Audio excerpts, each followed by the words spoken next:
Well, you know, Michelle, right now there is a bit of a breeze and we're in the shade, so it's not terribly uncomfortable. But certainly if you're going to be outside for a long period of time, you definitely want to make sure that you are staying hydrated.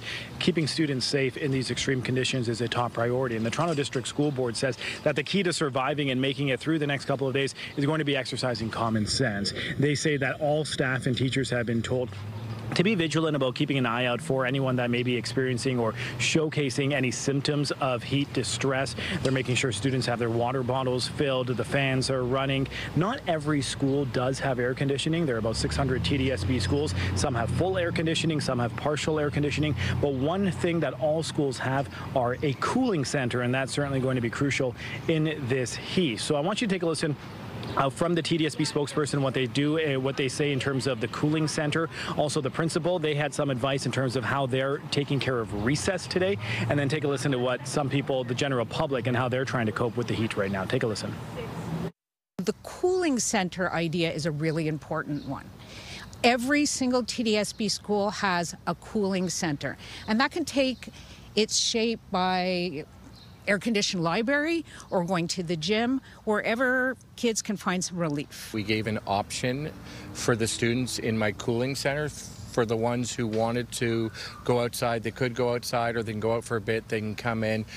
We're making sure before the recess we just had is we made sure they filled up their water bottles, we're wearing hat, we had sunscreen. I have this water bottle. It's temperature controlled, so it's going to be cool. I have ice in here and some strawberries to keep me hydrated.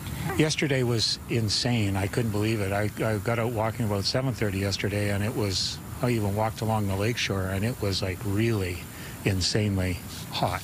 Yeah.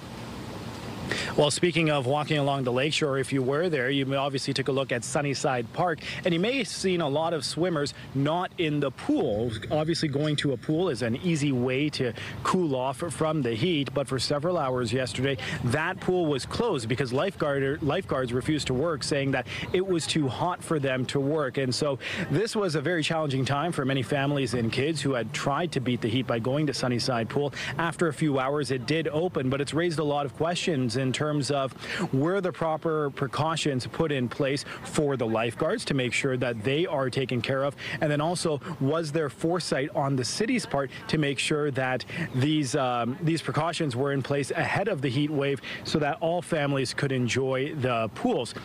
A lot of questions. There are about 5 out of the 85 pools which were actually shut down yesterday at 5:30 p.m. by the Ministry of Health for safety conditions. And people are wondering why 5 pools? Why not all 85? How was this decision made? We are expected to hear from Mayor Olivia Chow later this afternoon, and she'll certainly have to answer for why those decisions were made. For now, I'll send it back to you both in studio. All right. Thank you, Rahim.